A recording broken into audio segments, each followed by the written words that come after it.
US had said that they were working with the mayor and her team to make sure there were precautions in place so that, for instance, the streets would not be damaged from the tanks. They mentioned potentially putting down steel plating, but they weren't sure that that had been confirmed. Can someone talk about what steps the city is taking, again, to help protect the streets from the wear and tear of the tanks and other equipment? Yes, thank you for the question. I'm Colonel Jess Curry, an engineer on the Army staff, as well as part of the U.S. Army Corps of Engineers. So if you go out to the parade route even today, you can see some of that work being put in place. And what that is it started weeks ago with assessments, working with National Park Service, Federal Highway Administration, and really bringing to bear the engineers from the U.S. Army Corps of Engineers, our expert engineers that around the world assess the impacts of these types of vehicles on all types of pavement. So they've done that assessment. Based on that, we put together the plan that you'll see being put at key locations around the route. Primarily, it is metal plating that's being put down to address those areas where tanks have to steer sharply, and we get some of the grinding reaction from between those tracks. Throughout the straightaways, we really have very little or low concerns that there will be any other damage.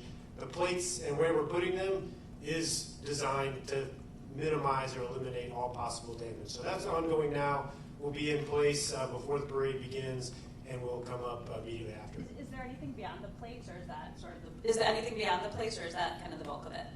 Well, thanks for asking, because there is. That is certainly the most visible thing that everyone's going to be able to see out along the parade route. But in addition to that, we're putting down a lot of matting in the staging areas, things again to just mitigate any potential. We're using an abundance of caution.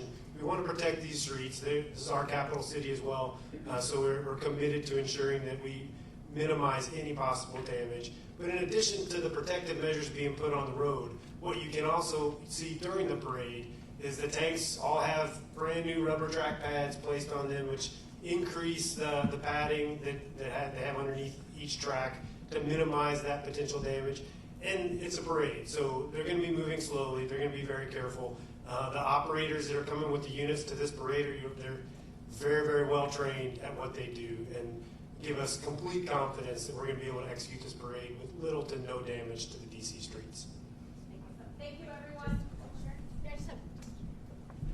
Hey, good afternoon. Sharon Kirschbaum from the District Department of Transportation. So while the parade route itself is on National Park Service roads, for the vehicles to get to the parade route, they will be riding on district government, DC land and roads. And one of the other things that we do, as we would for all oversized and overweight vehicles, we require that they receive a permit. And when they apply for the permit, we take a look at the weight, and then we work together on the route to make sure that if they're covering any bridges or any other vulnerable roadways, that they can withstand the weight. And then we give recommendations in terms of the spacing and in terms of the speed to make sure that there's no other